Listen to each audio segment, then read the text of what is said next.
Ted lied about the mother. 9 years of storytelling and the actual mother shows up for about 1 season before dying. That's not a love story. That's a long con, dressed up as a bedtime story.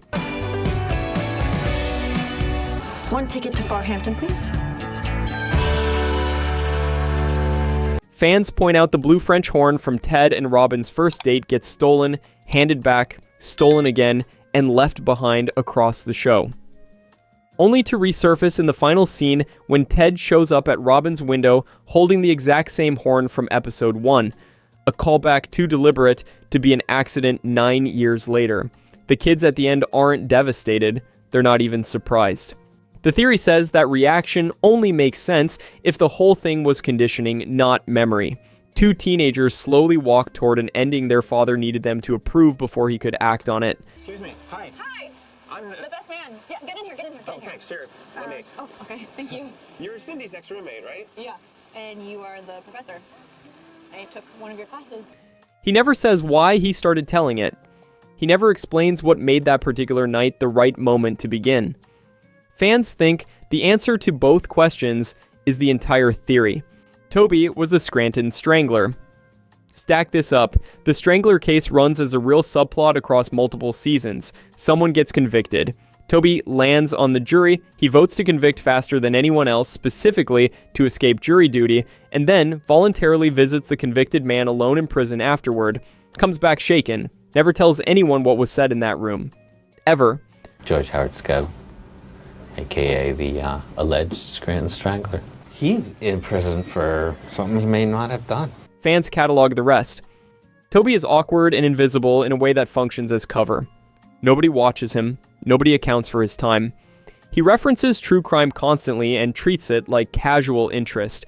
The fact that he inserted himself into a strangling case jury in his own city without anyone finding that strange is its own kind of clue. The theory points to Michael Scott, whose hatred of Toby is completely irrational and physically expressed across the entire run of the show without a single coherent explanation ever given.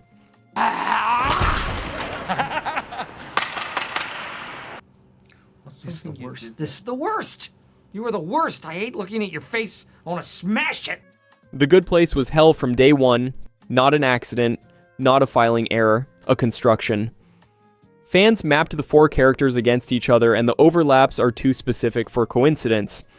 Eleanor's deepest fear is that she doesn't deserve good things, so she's placed somewhere that looks like a reward. Chidi cannot stop overthinking moral decisions, so he's assigned to help someone who manufactures moral dilemmas constantly.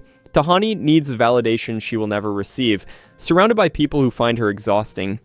Jason exists as a chaos variable that derails everyone else precisely when they're closest to making progress. Supporters argue that randomness doesn't produce that level of targeted misery. A random selection of bad people produces conflict. This produces specifically personalized suffering, which requires intent. The show confirms it in the season 1 finale. They're never gonna call a train to take us to the bad place, because we're already here. This is the bad place. I can't believe you figured it out. Fans had already worked it out before the episode aired. Abed knew he was on TV. The theory has been running since season 1, and it only gets stronger. He identifies genres before the episode establishes it. He predicts structural beats while they're still setting up.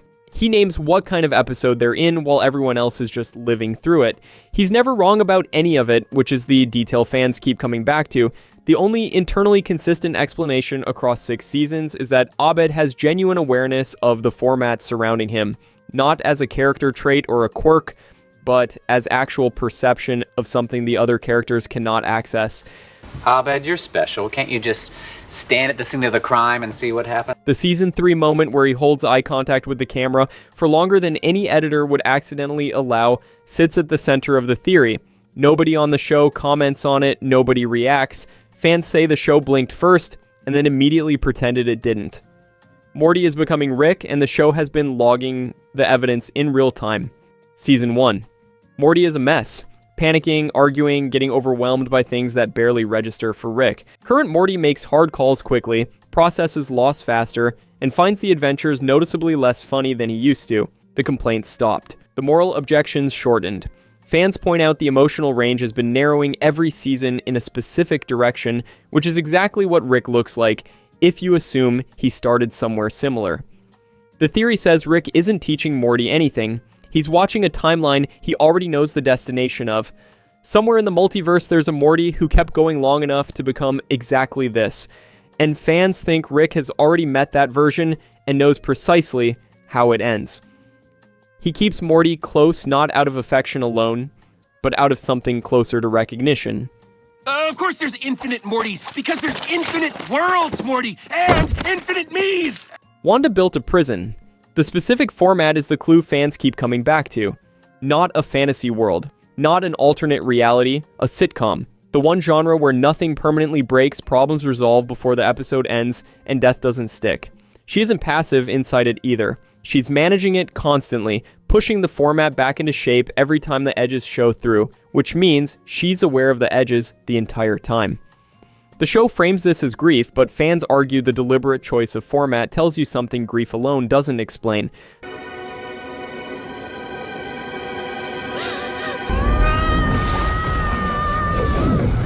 The darker interpretation is that this isn't suffering expressed unconsciously. It's suffering engineered into the one container where it has rules she can control and an ending she can postpone indefinitely. She knows what she built it anyway, because outside of it, the people she loves don't come back. And there is no format for that. Phoebe knew Friends wasn't real. Her backstory is the first clue. No family, no fixed address, no documented history before she arrives in this exact apartment with this exact group at this exact moment. My mom had just killed herself and my stepdad was back in prison. This is my father. This is a picture of my dad. Phoebes, that's the guy that comes in the frame. And then nothing about the setup makes logistical sense. The couch at Central Perk is always free. Always. 6 adults are somehow together every single day for a decade without any of the friction that produces an actual human life. Fans point out Phoebe is the only one who occasionally says something that doesn't belong in the reality everyone else is running on, catches herself, and walks it back before anyone clocks it. The frequency of those moments increases across the seasons, like the effort of maintaining the cover is accumulating. The theory says she worked it out early, assessed the situation, decided the couch was comfortable and the coffee was free, and has been quietly managing the secret ever since. She's not the weird one. She's the only one paying attention to what's actually happening around all of them. Kramer was never broke.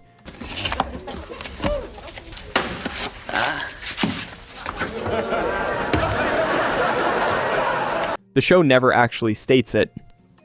The assumption comes from the people around him, not from anything confirmed on screen. He has a good apartment, no job, consistent clothing, and the immediate capital to fund whatever scheme he commits to that week. Fans trace the financial tells, legal settlements referenced casually, a check that made him briefly uncomfortable before he moved on without explaining it, celebrity access that doesn't come without either money or history behind it. The broke neighbor idea was projection by the other characters, and nobody on screen ever verified it with actual evidence. The theory says Kramer had resources the entire time and spent the show using them purely to entertain himself because nothing about his situation required him to do anything else. Every disaster was voluntary, every scheme was optional. That's the part fans find funniest and most disturbing simultaneously. Nick Miller was secretly rich. The evidence sits in plain sight across the series. Equity in the Bar, a published novel, a storage unit containing enough physical cash to renovate a commercial property without hesitating. A personal lawyer mentioned once in passing like it was a completely ordinary thing to have. Fans point out the pattern that emerges when you track it across seasons. Every time the show establishes Nick is broke, Nick funds something that a broke person cannot fund, and then the show moves on without addressing the contradiction. You want to come in here and charge me $1 billion? That's nothing to me! The twist is that the financial chaos is aesthetic, not actual. A guy who decided money was less interesting than acting like money didn't matter and committed to that performance completely. Yeah, but what is money anyway? You know, it's just paper that some king on the mountains said was worth something. Ron Swanson was hiding from the law. The philosophy makes a great cover.